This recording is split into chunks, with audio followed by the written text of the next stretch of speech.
I want you to be honest with yourself for a second. How many things have you skipped, not because you couldn't do them alone, but because some part of you felt embarrassed to be seen out doing them by yourself? Maybe it was a restaurant you wanted to try, a new movie you wanted to go see, a workout class, or a trip that you've been dreaming of taking. And instead of just going, you waited. You told yourself you'd go when someone could come with. And so it just didn't happen.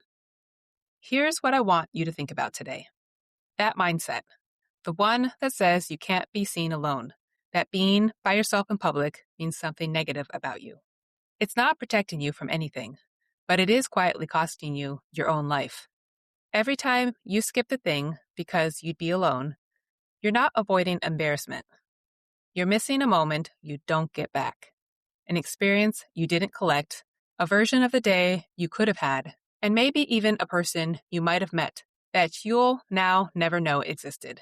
So today, I want to talk about the solo date and about the voice that tells you that being seen alone is something to be embarrassed by, why it's lying to you, and how to stop letting it hold you back, with or without a plus one. How we come to feel this way or hold these limiting beliefs doesn't really matter, because at some point, the why stops mattering and the only question left is this: are you going to keep waiting or are you going to start living your life? If that inner voice has been quietly running your calendar, stay with me. This one's for you. Hey loves, welcome back to the Purfect Sunday Podcast, for the women who are done playing small and ready to become the main character of their own life. I'm not an expert. I'm just a woman who's been paying attention and figuring things out along the way. Today, we're talking about the art of the solo date.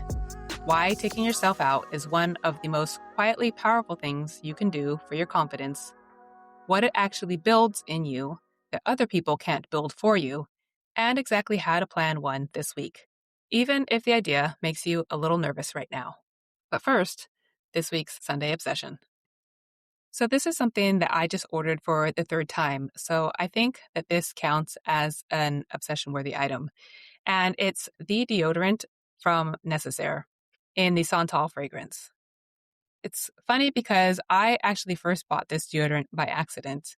I was just rather spaced out while I was doing some online shopping, and I thought I was buying the Santal deodorant from Salt and Stone, which I had been using. It took me a few days to register that I bought a different deodorant, but the thing that actually made me realize it is how well it was working. When it comes to more natural deodorants, you kind of have to try a bunch and find out which one works with your body's chemistry. But out of all the ones that I've tried, which is pretty much every one that you can think of, the deodorant from Necessaire is absolutely the winner. It smells amazing. It doesn't irritate your skin and it keeps the odor away. So that's it. And now, before we go in, my usual disclaimer. I am not a therapist or a life coach. Everything in this episode is just what I've observed, learned, and what's worked for me. I hope that it's helpful to you too, but please take what's useful and leave the rest. All right, let's get into it. When I was 18 years old, I got married and I moved to LA. And for the first few years of living here, I had no friends in the city or anyone to hang out with besides my ex-husband. And if he didn't want to do something, then that was it. I didn't do it. Not because I couldn't, but because I was afraid to do things alone. And it was this way for years. At some point, I just said fuck it and started doing things by myself. I would go eat lunch almost daily by myself. I would just bring a book and enjoy my time. And then after a while of doing that, I started doing dinner out on my own. And then going to the theater solo was next. All of these things were scary at first, but the more I did them, the more they became normal and I stopped overthinking them. Now, I want to start by clearing something up because I think the phrase solo date still makes some of us cringe a little.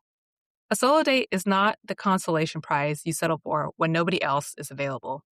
It's not sad, and it's not a sign your life is missing something. A solo date is an intentional plan you make with yourself, like a real outing, a real block of time, where the point is your own enjoyment, and it's not a backup plan while you wait for someone else to be free. And here's the distinction that I think matters. Going to dinner alone because your friend canceled last minute is not the same thing as choosing to take yourself to dinner on purpose. One is a fallback, and the other is a decision. And that decision is doing something for you that the accidental version never will, because you choose your own company instead of ending up with it by default. I want you to think about what it actually says when you plan something for yourself on purpose, with the same amount of care that you'd put into a plan that you'd be making with somebody else. You're telling yourself in a way that's hard to fake that your own time is worth planning around, that you don't need a witness for an experience to count, and that you are, in fact, good enough company to take somewhere nice. So, before we go any further, I want you to let go of any version of this where a solo date is what you do when you have no other options. It's not what's left over. It's something you choose, the same way you'd choose to plan a date with someone else you wanted to spend time with. And I want to be honest with you here, because I don't want you to think I've got this all the way figured out myself. At this point, some of this comes really easy to me. I've been taking myself to the movies and taking myself out to eat for over 20 years now, so it stopped feeling like a big deal to me a long time ago. But other things, I am still working on. Walking into a museum by myself, wandering through with nobody to turn to and chat with, that one still makes me feel a little bit uncomfortable. And I want to be honest about that because this isn't an all or nothing kind of confidence. You can be completely at ease with one kind of solo date and still be working up to another. I'm 20 years plus into this, and I still have edges of it that I'm growing into. Now, circling back to that feeling that I mentioned at the top of the episode, because I think it's the actual root of this. And that is being embarrassed to be seen out doing something by yourself. It isn't really about the restaurant or the movie or the museum. It's about being witnessed. Somewhere along the way, a lot of us picked up this idea that being solo in public is something people notice and judge, and maybe even quietly feel sorry about. So instead of risking that, we just don't go. We wait for a friend to be free. We let the trip sit on the list for years. We convince ourselves that wanting to go isn't reason enough to actually show up somewhere by ourselves. But here's what that fear is actually costing. Every time you skip something because you're embarrassed to be seen alone, you don't just lose an afternoon. You lose the moment itself. The one that would have become a memory, a good story, a little proof of a life well lived. You lose the version of you who tried the new thing and walked away with a little bit more experience being out in the world than she had the week before. And sometimes you lose people. The friend you would have made striking up a conversation at the bar, the person at the next table, the stranger in the class who ends up mattering more than you might have ever expected. None of that gets a chance to happen if you never walk in the door. Here's the thing, though. Nobody is actually watching you as closely as you think they are. And the version of you who walks into that restaurant alone, sits down, orders what she wants, and enjoys her meal, she doesn't read as someone to feel sorry for. She reads as a woman who knows how to take care of herself. That's a completely different energy, and it's one that people notice, even if they can't quite name why. I want you to ask yourself something. How many moments, how much experience, how many people have you missed out on this year alone? Not because you couldn't go, but because you were embarrassed to be seen going out by yourself. And what would it look like to stop letting that voice run your calendar and instead just claim the life you want? Nobody is going to hand you permission for this. There's no version of your life where someone else gets to clear the embarrassment out of the way for you. You are the only one who can decide the restaurant reservation is happening, whether or not anyone else is free to join you. And that is actually the good news because it means this is entirely in your hands. Now, let's talk about what is actually happening underneath all of this, because I think it explains why solo dates feel so much bigger than the outing itself.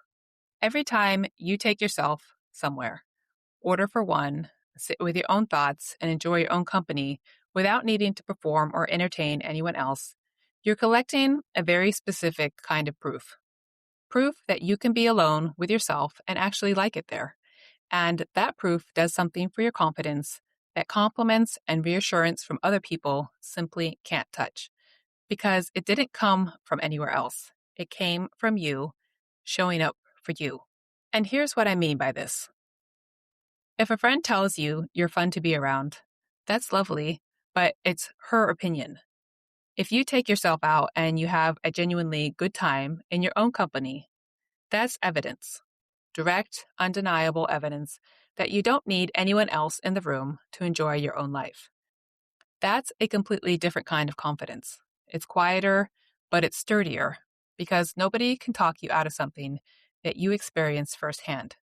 And I think this is where the real shift happens. The more solo dates you go on, the less your happiness depends on someone else's schedule, someone else's mood, someone else's being available. You stop needing a plus one to feel like your life is happening, and you become your own steady, reliable plan. The one date who never cancels on you. And that's not a small thing. That's one of the most stable forms of self-trust that you can build. And you build it one solo dinner, one solo trip, one solo Tuesday afternoon at a time. Now, here's what I think makes the biggest difference. And I also think it's the funnest part. If you're going to do this, do it properly. Get dressed in an outfit that you feel good in, do your hair, do your makeup, get dressed like you're excited to be going wherever it is that you're going. Make the reservation instead of just wandering into a place. Bring a book or a journal if you like, not just your phone to hide behind. Treat the whole outing the way you treat a first date with someone you are genuinely trying to impress. Because in a way, you are. You're just impressing yourself and getting the version of you that's put together, present, and enjoying herself. I think a lot of us, if we're being honest, would put more effort into a date with a stranger than we would into an afternoon spent with just ourselves. We'll do our hair for someone we just met and then go run errands in sweats for the person that we're going to actually be spending the rest of our life with, which is ourselves. That's backwards. And I just think that is something to notice.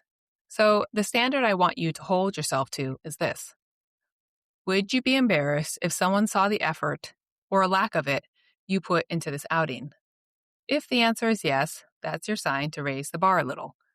Not because anyone's watching, but because you deserve the version of the outing where you actually feel good, not just the version where you technically showed up. So here is your homework. First, I want you to pick something that you've genuinely been wanting to do. Not something small just because it's solo friendly. Go big enough that it actually excites you. The restaurant, the museum, the class, the movie you keep meaning to go see. If it wouldn't excite you with company, then it's the wrong pick to be done alone. Second, make it official. Put it in your calendar the way you would a real date. Make the reservation. Buy the ticket. A plan that you've committed to is a lot harder to talk yourself out of than a vague idea that you're keeping loose, just in case someone else wants to come. Third, leave your phone in your bag more than you think you should. The instinct is to start scrolling the second it feels quiet or a little bit awkward. But I want you to resist that. The quiet is the whole point, because that is where you actually get to notice you're enjoying yourself. 4, start small if you need to. All right, if dinner alone feels like a stretch right now, start with a solo movie, a solo walk through somewhere new, or a solo trip to your favorite cafe. Get a pastry and sit with it slowly instead of eating it in the car. Start small and then work your way up to the bigger dates. And 5, just expect a little bit of awkwardness at the start and then let it pass. The first 10 minutes of any solo date can feel strange, especially the first time around. And that is completely normal. So stay in your seat through it. It almost always softens. And on the other side of it is the exact confidence that we've been talking about this whole episode. So your challenge for the week is obviously just the homework that we just went over. To plan one solo date, pick something you've genuinely been wanting to do, put it in the calendar this week like it's a real plan. Get dressed like you mean it, and go enjoy yourself. It doesn't have to be big. It just has to be something that is just for you. Now, a few things that I would like for you to take into your week before I let you go. And that is 1, nobody is coming to give you permission for this. Waiting for someone else to be free was never really the obstacle. It's on you to decide your own life is worth showing up for, with company or without. 2, a solo date isn't a backup plan for when nobody else is free. It's a decision that you make on purpose, and that decision alone tells you that your own time and your own company are worth planning around. 3, the confidence a solo date builds is different from any other kind because it's proof you gave yourself firsthand that you enjoy your own company. Nobody can talk you out of something that you experienced yourself. And 4, treat yourself like someone you're trying to impress. Get dressed, make the reservation, order what you actually want. You deserve the version of the outing where you feel good, not just the version where you showed up. If you enjoyed this episode, please share it with another woman who you think would enjoy it too. And if you haven't yet, please follow the show, leave a 5-star rating and review. It helps the show grow, and I truly, truly appreciate it. And come find me on Instagram at Monty_Wheeler. Say hi, ask any questions, or leave a comment because I always love hearing from you. Thank you for spending your Sunday with me, and I will talk to you next week. Love you.